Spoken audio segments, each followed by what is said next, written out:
வேதாளீஸ்வரர் நோன்பு கதை.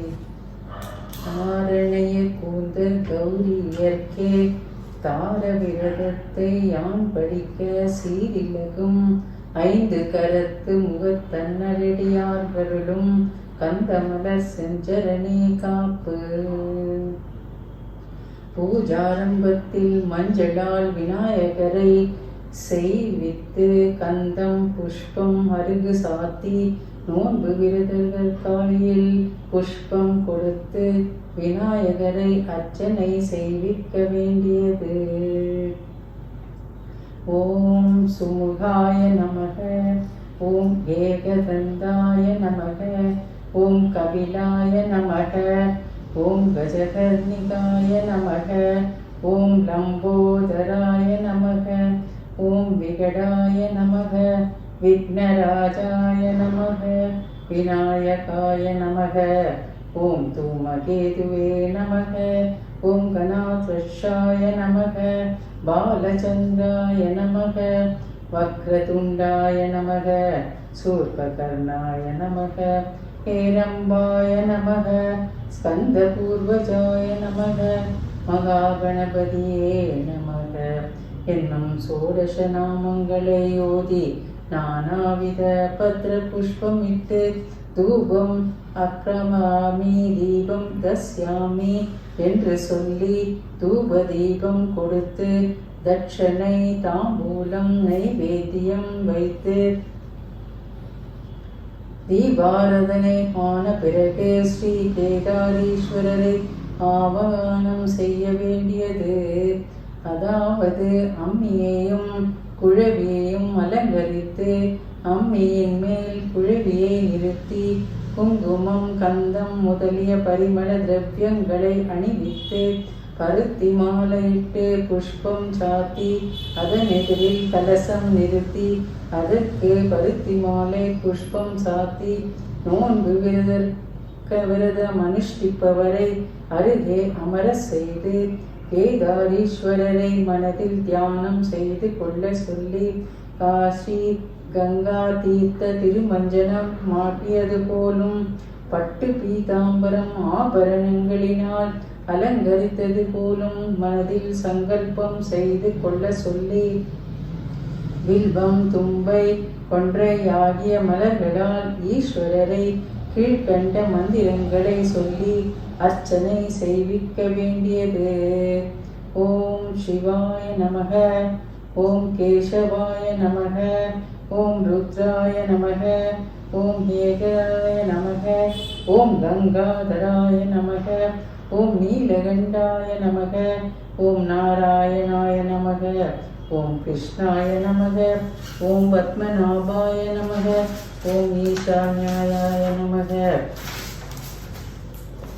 ஓம் கைலாசவாசாய நமக, ஓம் திரிசூலாய நமக, ஓம் மழுவேந்திராய நமக, ஓம் மனேந்திராய நமக, ஓம் சிவாய நமக, சதாசிவாய நமக, அச்சுதாய நமக, நிர்மலாய நமக, அரூபாய நமக, ஆனந்தரூபாய நமக, கோவிந்தாய நமக, சூலபாணியே நமக, ஓம் சிவபூஷாய நமக, ஓம் காலகண்டாய நமக, ஓம் கபாலமூர்த்தியே நமக, பரமகுருவே நமக, சாந்திரருத்ராய நமக, மார்கண்டாய நமக, திரிபுரதகனாய நமக, ஓம் தாமோதராய நமக, பார்வதி பிரணேஷாய நமக, சத்குருவாய நமக, நந்திகேஸ்வராய நமக, ஓம் கேதாரீஸ்வராய நமக அர்ச்சனை செய்வித்து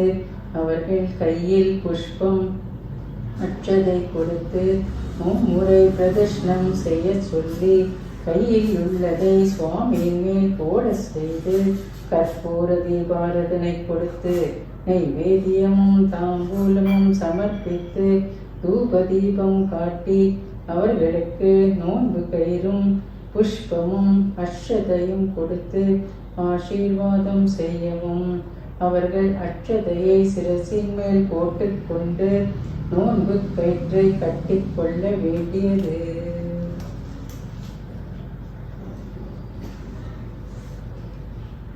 கேதாரீஸ்வரர் நோன்பு கதை.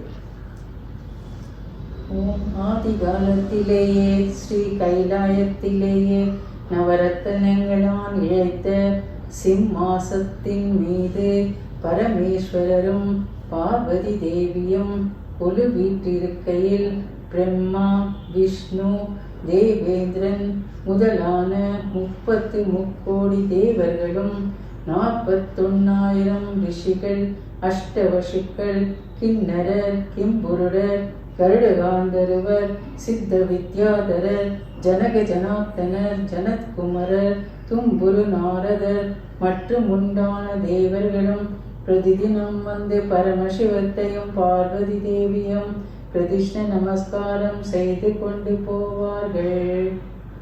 In ancient times, when on Kailaya Malai, that is the Mount Kailash, Parvati and Shiva were seated. All the devas, including Brahma, Vishnu, and the 33 crore deities and rishis used to come to circumambulate in a clockwise direction both Shiva and Parvati. Amongst them were also other beings such as Gandharvas and Kinna Purushas, etc.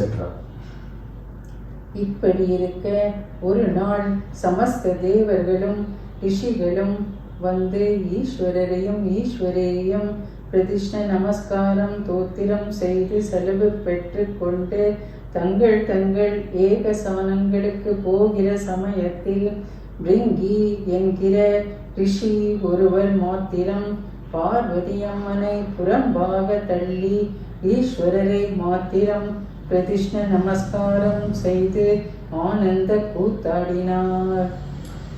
One such time, while all the others, including the rishis and the devas, Vishnu, Brahma, everybody circumambulated both Shiva and Parvati, there was just one of these rishis called Bringi who came and circumambulated only Shiva but not Parvati.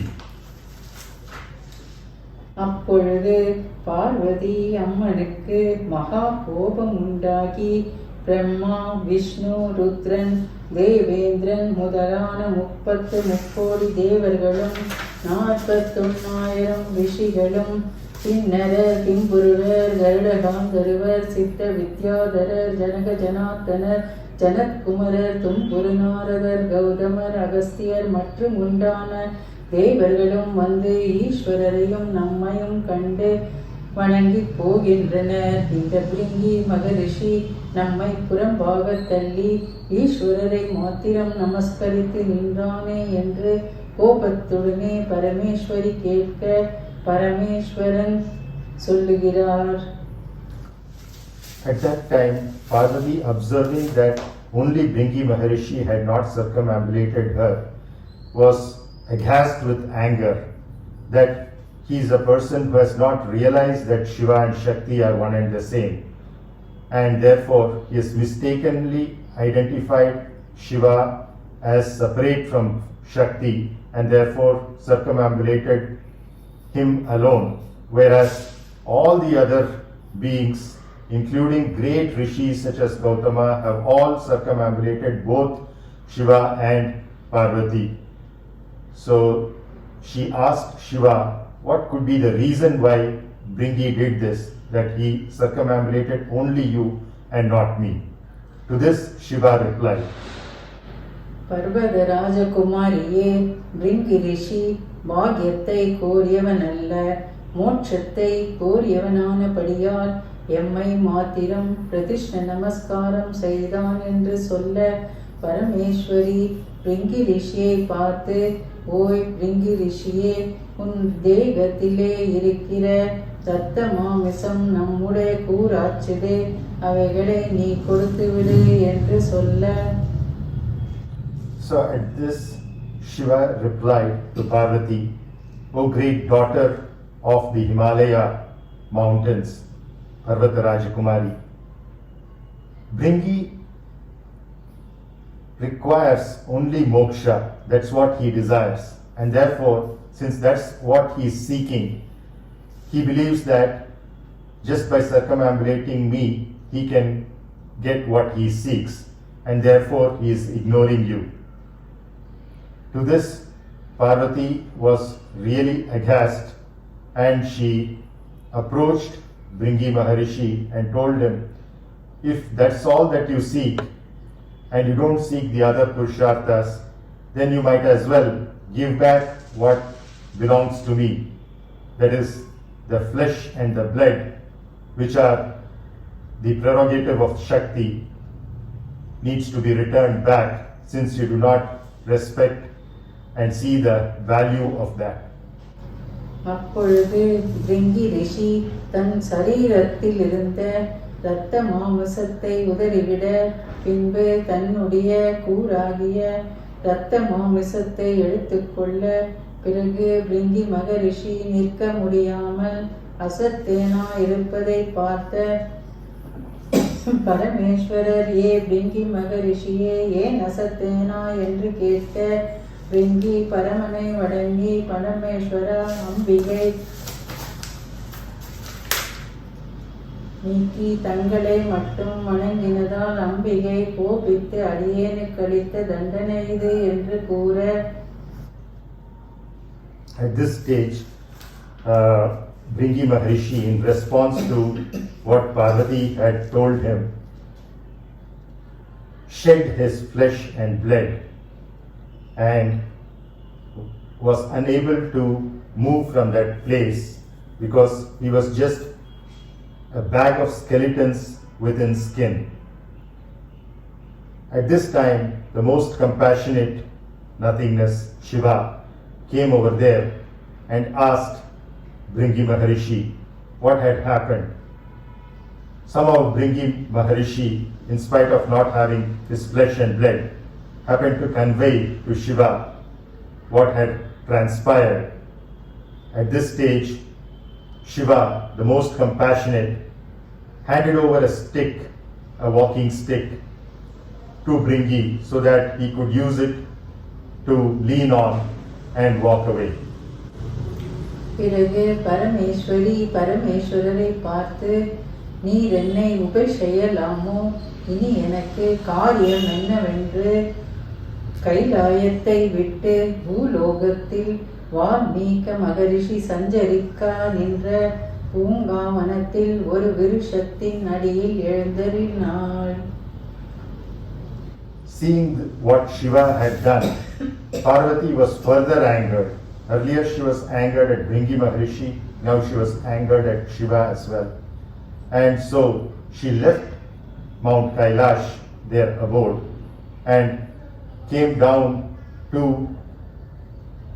the earth plane, where she sat under a tree near an ashram, which some versions of the story claim to be that of Gautama and some others claim to be that of Valmiki.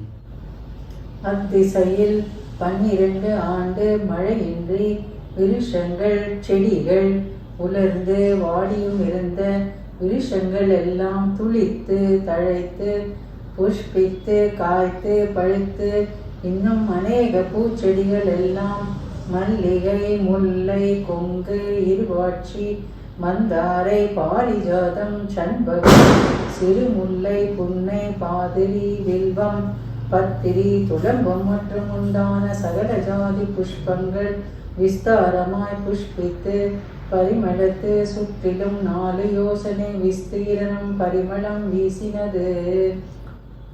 That place was actually under drought for many years. But as soon as Mother Goddess, who is the very personification of fertility, arrived at that location, suddenly the place started blooming with plant life, trees, flowers of various hues, of various beauty, various colors, fruits, and many other such beautiful, verdant, natural growth.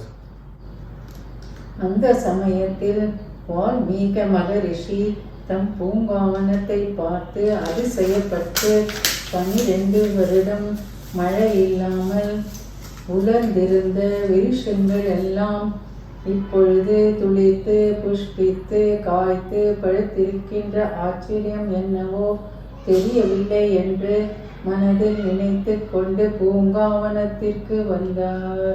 Pleasantly surprised at this change of events unseasonally, without rains,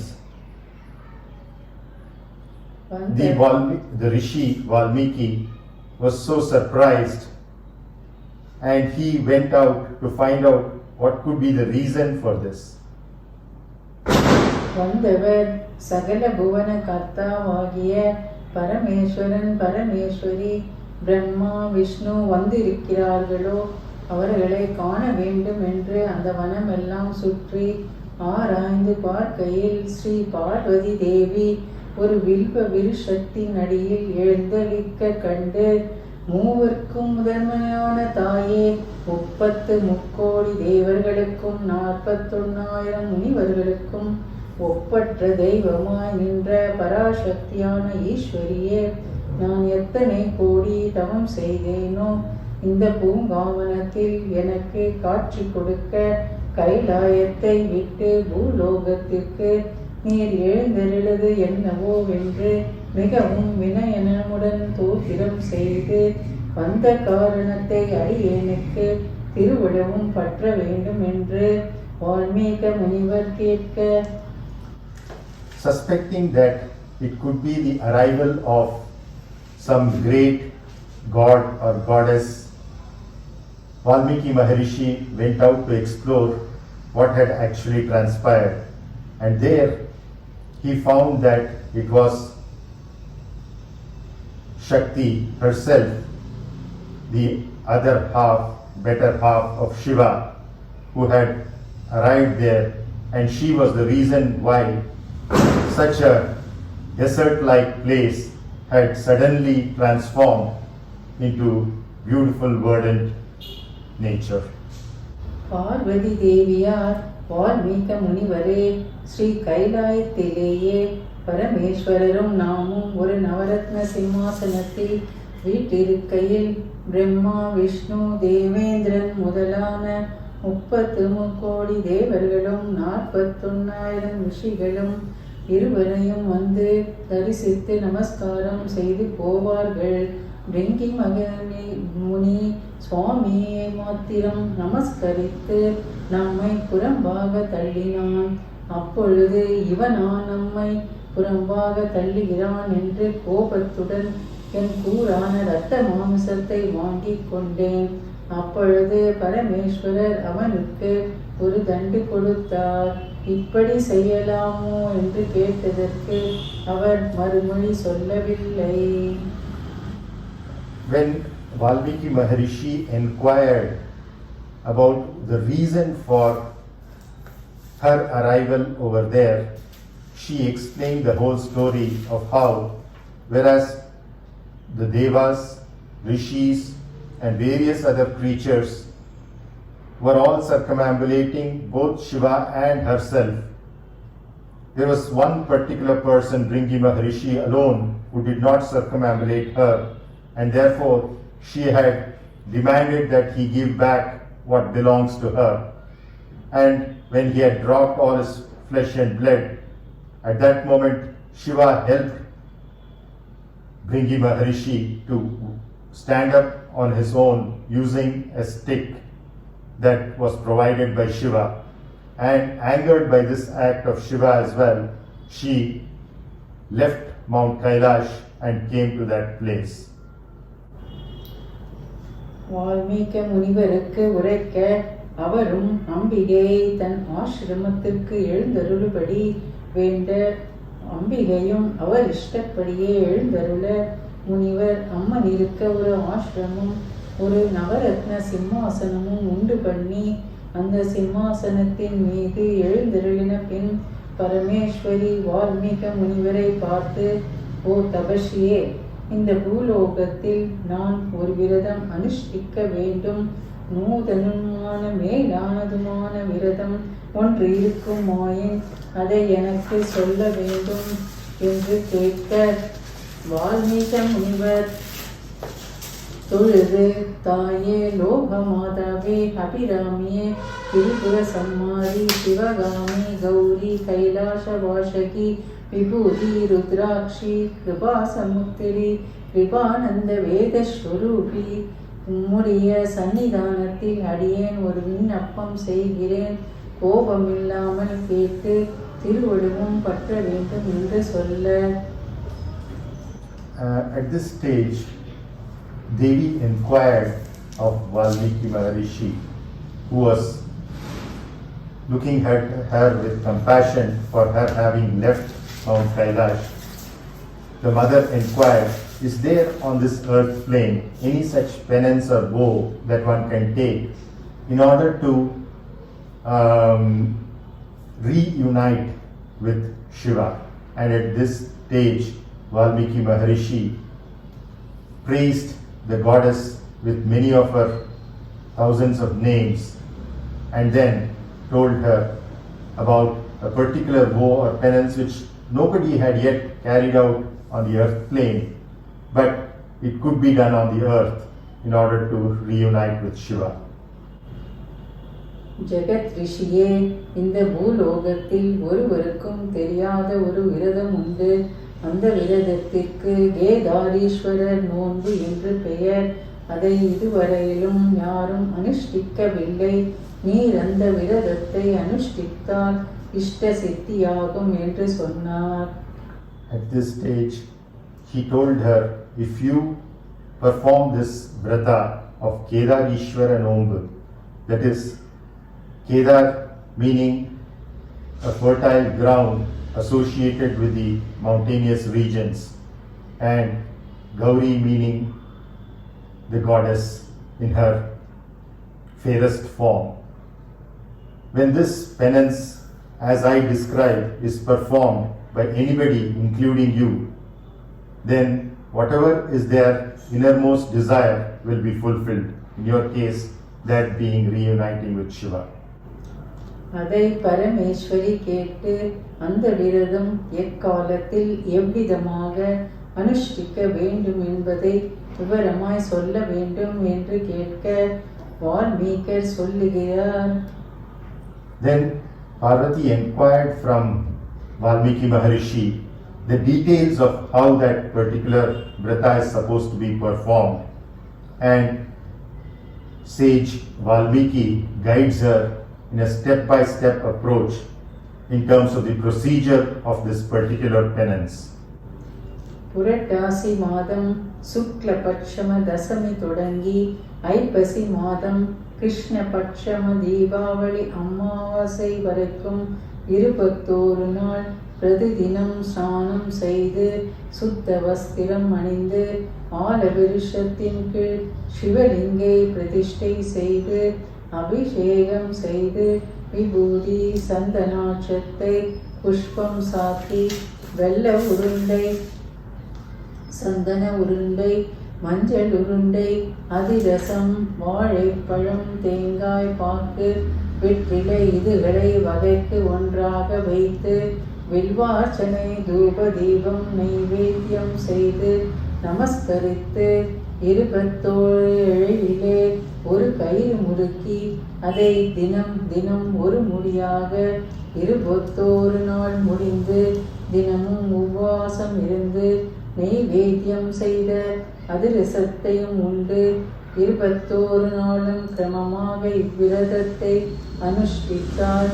21ஆம் நாள் தீபாவளி அமாவாசை தினம் பரமன் விடப வாகன ரூடராய் காட்சியளித்து கேட்ட வரத்தையும் கொடுப்பார்.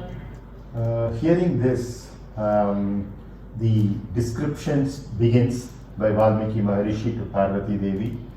He tells her that you have to start on the Vijayadashmi day and end on the new moon day, which is Deepavali, the total being 21 days in between. And on each one of these days, one is supposed to fast, offering Naivedya or edible offerings to the Lord, such as Adhirisam, a very delicious jaggery sweet. And then once the puja of that particular day is done, after offering it to the Lord, consume it as prasadam. And each one of these days on a cord which is formed out of 21 strands, tie one particular knot, so that on the 21st day you would have 21 knots in the cord, and you could use that to tie on your wrist. என்று வால்மீகர் சொல்ல கேட்ட அம்பிகை மகிழ்ந்து அதே பிரகாரம் ஐப்பசி மாதம் சுக்ல பட்சம தசமி முதல் 21 நாளும் வால்மீகர் தெரிவித்தபடி நேமனிஷ்டையுடன் உபவாசம் இருந்து விரதம் இருந்து அனுஷ்டிக்க பரமேஸ்வரியின் விரதத்திற்கு மகிழ்ந்த பரமன் தேவகணங்கள் புடைசூழ காட்சியளித்து இடபாகத்தை பரமேஸ்வரிக்கு கொடுத்து அர்த்தநாரீஸ்வரராக கைலாயத்திற்கு எழுந்தருளி வீற்றிருந்தார். After hearing the detailed procedure as enunciated by Valmiki Maharishi, the Devi started performing according to each one of those steps for the 21 days. And when she thus successfully completed this whole procedure, she was blessed with the darshan of her better half, Shiva, who took her back as one half of himself, forming the concept of Ardhanarishwara. And both of them together in that single body went back to Mount Kailash after blessing sage Gautama and the others on the earth plane. இவ்விரதத்தின் மேன்மையை கண்ட தேவர்கள் இருளிகள் முதலானவர்களும் அன்று முதல் இந்த விரதத்தை அனுஷ்டித்து வரலாயினர். தேவகன்னியர் அவ்விரதத்தை கங்கை கரையிலே அனுஷ்டிப்பதை பூலோகத்தில் ஓர் அரசனுடைய குமாரத்திகளான புண்ணியவதி பாக்யவதி என்னும் இரு பெண்கள் தன் தகப்பன் நாடு நகரம் இழந்ததன் பயனாய் விவாகமாகாத கன்னியர் கங்கை கரை வர அச்சமயம் தேவ கன்னியர் ஏற்றும் பூசனையை கண்டு அதன் விபரம் அறிந்து தேவமங்கையர் கொடுத்த நோன்பு கயிற்றையும் பிரசாதத்தையும் பெற்று வீட்டிற்கு போக வீடு அடையாளம் தெரியாமல் குச்சி வீடு மாட மாளிகையாகி மாறி அஷ்ட ஐஸ்வர்யம் பெருகி இருக்கும் புதுமையை கண்டு ஆச்சரியம் அடைந்தார்.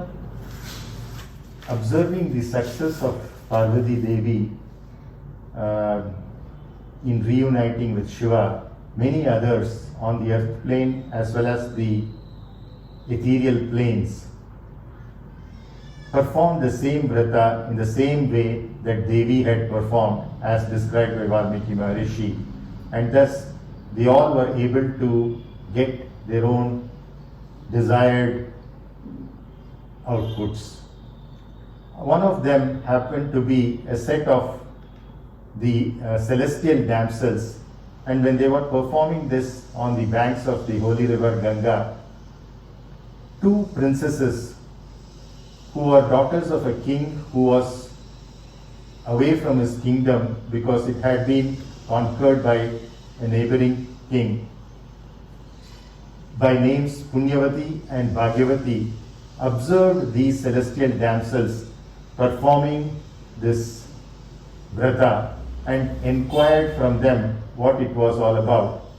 Having completed the Vrata, those damsels handed over the auspicious thread or sutra to those two princesses and described to them the procedure of performing this Vrata and how it could bring back whatever has been lost and whatever is desired by them. Having heard this, both of them went back to their kingdom in order to perform this after informing their parents about it. தகப்பன் தன் குமாரத்திகளை அழைத்துச் சென்று சுகமே வாழ்ந்து வரும் நாளில் ராஜகிரி அரசன் புண்ணியவதியையும் அழகாபுரி அரசன் பாக்யவதியையும் மணந்து தம் தம் பதிகளுக்கு சென்று புத்திர பாக்யத்துடன் வாழ்ந்து வந்தனர். Having thus performed this particular vrata along with their parents, the king was able to regain his lost kingdom and they all were able to live much more comfortable, happy life thereafter. And in fact, the princesses were able to find very handsome, successful princes to marry from other neighboring kingdoms and then went off to those kingdoms and lived there happily, continuing to perform this vrata on an annual basis every year from the Vijayadashmi day to the Deepavali Amavasya day, a total of 21 days in a span of 365 days.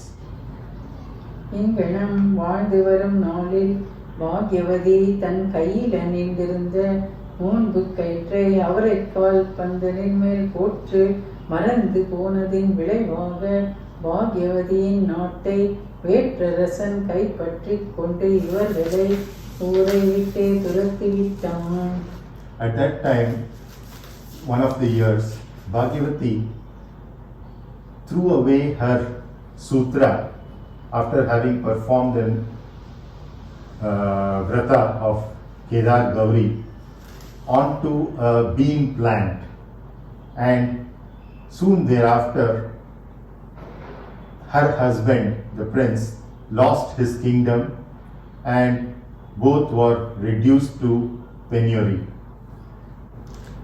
இப்படி இருக்கையில் ஒரு நாள் பாக்யவதி தன் குமாரனை அழைத்து, அப்பா, நாம் நாடு நகரம் இழந்து உண்ண உணவுக்கும் உடுக்க ஆடைக்கும் கஷ்டப்பட்டு கொண்டிருக்கிறோம். ஆகையால் நீ ராஜகிரிக்கு போய் உன் பெரிய தாயான புண்ணியவதியை சகல ஐஸ்வர்யத்துடனும் வாழ்வதால் அவளிடத்தில் நம்முடைய தற்கால நிர்வாகத்தை தெரிவித்து கொஞ்சம் திரவியம் கேட்டு வாங்கி கொண்டு வா என்று சொல்லி கட்டமது கட்டி கொடுத்து வழி கூட்டி அனுப்பினாள். In such a pathetic situation, Bhagavati called her son and told him, go to your maternal aunt, that is my sister Punyavadi, and explain our situation, that we are finding it difficult not only to eat because we do not have food that we can acquire, but even clothes to wear properly. So at this stage, the young boy, that is Bhagyavati's son, went to his maternal aunt's house by walk to explain their tragic turn of events. அந்த பிள்ளை ராஜகிரிக்கு போய் தன் பெரிய தாயாரை கண்டு தங்கள் வர்த்தனமானகளை சொல்லி தாபம் தெரியப்பட்டு பிள்ளையை 4 நாள் வைத்திருந்து சில வஸ்திரங்களும் ஆபரணமும் திரவிய முடிப்பும் கட்டமுதும் கட்டி கொடுத்து அனுப்பினாள். She went, as soon as she received, that is Punyavati received this boy, she heard his tragic story and felt a lot of compassion for him and his parents, his mother being her own sister. And then, feeding him properly, she packed a lot of food for their family and sent him along with a lot of clothes and other jewelry. அதை வாங்கிக் கொண்டு சில தூரம் வந்து ஒரு குளக்கரையிலே வைத்து கட்டமுது சாப்பிடுகிற சமயத்தில் மூட்டையை கருடன் எடுத்துக்கொண்டு போய்விட்டது. When this boy was walking back through a forest from the kingdom of Punyavati back to where his mother Bhagyavati was living, on the way, because it was a long route, he stopped for a while to have some food from what his aunt had just given him. While he was trying to eat that, there was a white eagle which came along and carried away his entire package. Whatever gifts that Punyavati had packed for Bhagyavati was taken away by the white eagle. அது கண்ட சிறுவன் மனஸ்தாபம் பட்டு மீண்டும் பெரிய தாயாரிடம் சென்று நடந்ததை சொல்ல அவள் வேதனைப்பட்டு மறுபடியும் சில திரவியம் கட்டி கொடுத்து அனுப்பினாள். Seeing this, the boy was completely dejected and went back to his elder maternal aunt Punyavati's house and explained what had happened. Full of compassion, Punyavati once again packed many other gifts and sent him back to Bhagyavati's kingdom. அதை எடுத்துக்கொண்டு வரும்போது வழியிலே ஒரு திருடன் வந்து சிறுவனிடம் இருந்து மூட்டையை பறித்து கொண்டு போய்விட சிறுவன் துக்கப்பட்டு கொண்டே மறுபடியும் பெரிய தாயாரிடம் சென்று, அம்மா, நாங்கள் செய்த பாவம் என்னவோ தெரியவில்லை, இரண்டாவதாக கொடுத்த திரவியங்களையும் திருடன் பறித்து கொண்டு போய்விட்டான் என்று சொல்லி வருந்தும் சிறுவனை தேற்றி, குழந்தாய், உன் தாயார் கேதாரீஸ்வரர் நோன்பு விரதத்தை அனுஷ்டித்து வருகிறாளா இல்லையா என்று கேட்க, அந்த நோன்பு விரதத்தை அனுஷ்டிக்கிறதில்லை, முன்னே நோற்ற கயிற்றையும் அவரை பந்தலின் மேல் போட்டுவிட்டால் அன்று முதல் இவ்வித கஷ்டங்கள் எல்லாம் வந்ததென்று தெரிகிறது என்று கூறினான். The second time around, when the boy went to his maternal aunt's house, Punyavati's house, whatever she had packed for him and sent, this time a thief came on the way, a highway robber, and took away all those things. The boy was completely shocked at the turn of events and went back and explained this new turn of events to his maternal aunt. Punyavati then inquired of him, "Is your mother performing the Kedar Gauri Vrata that was taught to her by the celestial damsels and which we have been performing year after year? Has she been continually performing that?" Then the boy explained, "Oh aunt, maybe you are right. It's probably that, because she had once thrown away her sutra onto a plant, and that plant had grown in a very vociferous way, giving a lot of beans. But then, one after the other, troubles started coming to our family. And actually we have not performed in the many years after that, we have not performed this vrata at all. So maybe that could be the reason." Then Punyavati said, "Of course, that is the reason."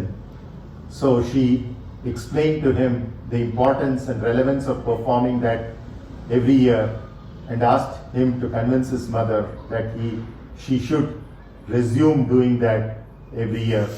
So she again finally packed for a third time a lot of expensive gifts, and this time sent the boy along with a couple of bodyguards in a responsible way so that he could reach his mother and also explain how they could redeem themselves from their poverty.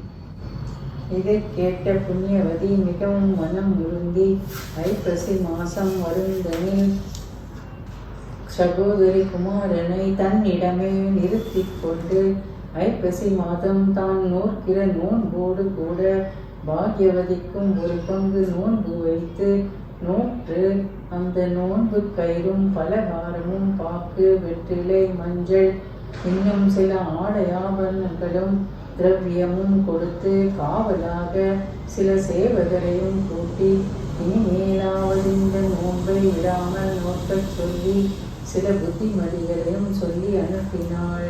In fact, this third time, she did not send her nephew immediately, but kept him with her for a while until the next Vijayadashmi came, so that he could see her perform that entire penance for 21 days until Deepavali Amavasya, and then sent him along with those sacred threads, one for himself which she tied for him, and others for the rest of his family, including her sister Bhagyavati.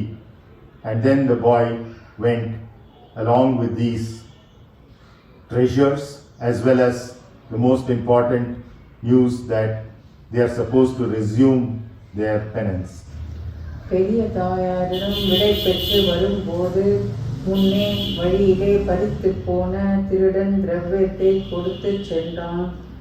மூட்டையும் கொண்டு வந்து போட்டுவிட்டு, உன் தாய் கேதாரீஸ்வரர் நோன்பு விரதத்தை விட்டு விட்டதினாலே இவ்வித கஷ்டம் வந்தது என்று கருடன் சொல்ல, இனிமேல் பயபக்தியுடனே நோன்பு நோக்கச் சொல் என்று சத்தம் உண்டாக சிறுவன் ஆச்சரியப்பட்டு பயபக்தியோடும் சந்தோஷத்தோடும் தன் வீட்டுக்கு வந்து தாயின் கையில் பெரிய தாயாரால் கொடுக்கப்பட்ட நோன்பு தோரணத்தையும் பலகாரத்தையும் முன்னே கொடுத்து, பிறகு பிரசாதத்தையும் கொடுத்து நடந்த சவிஸ்தரங்களையும் சொல்ல கேட்ட Bhagyavathi மெய்மறந்தாய். So the boy went back along with the bodyguards, as well as the most important sutras of himself, of his own, as well as for his family.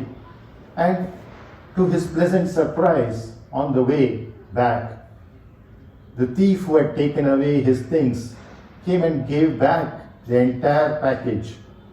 And further down, the white eagle which had taken away the first package dropped back that package and spoke to him, saying that the reason why all these bad turn of events were happening was because his mother had stopped performing this penance, and so the eagle advised him further, just like his aunt, that they have to resume it. Very pleasantly surprised by these actually weird but helpful happenings, the boy took all these three packages along with the most important sutras and then went back to his home to convey the good message. என் ஆங்காரத்தினாலே கெட்டேன் என்று சொல்லி ஸ்நானம் செய்து கேதாரீஸ்வரரை நமஸ்காரம் செய்து கயிற்றை வாங்கி கட்டிக்கொண்டாள். அந்நாளுக்கு தங்கள் பட்டணத்தை பிடுங்கிக் கொண்ட அரசன் பட்டணத்தையும் யானை சேனை பரிவாரங்களையும் பண்டி பண்டாரங்களையும் பகுதிகளையும் கொடுத்து போய்விட்டான். The boy first gave the sutras because he knew those were of most value. Then he gave the prasadam, which was offered as Naivedyam to Kedar Gauri by his aunt, and all of them together performed a puja of Kedar Gauri and then tied those, understanding its relevance and importance. Once they had done that, they then, within a few days, got back the kingdom which was usurped by a neighboring king, and then they were regularly performing this particular ritual or penance every year from Vijayadashmi to Deepavali. பிறகு முன் போலவே பாக்யவதி அஷ்ட ஐஸ்வர்யம் உண்டாக தான் முன் நோக்க தவறினபடியால் கேதாரீஸ்வரர் வறுமையை தந்தார் என்று அறிந்து அன்று முதல் நோன்பை கைப்பற்றியதால் சகல செல்வமும் பெருகி சுபபோகத்தோடு வாழ்ந்து வந்தனர். So, after having performed this on a regular basis, they went back to their original glory and lived happily ever after. ஆதலால் இவ்வூலோகத்தில் வேதாரி விரதத்தை மனப்பூர்வமாக விரும்பி செய்பவர்களுக்கு பரமேஸ்வரன் சகல செல்வங்களையும் அனுகிரகிப்பார். அன்பர்கள் இந்த நோன்பை பக்தி வினயத்தோடு செய்து சுகசேமங்களை அடைந்து மேன்மையாக வாழ்வீர்களாக. சுகம் சுகம் சுகம். In the same way, if anyone performs this penance with complete dedication and love and devotion to the Lord, Ardhanarishwara, that is the combination of Shakti and Shiva, will bestow upon them whatever they desire. With this, we come to the end of the story of Kedara Gauri Vrata. Thank you.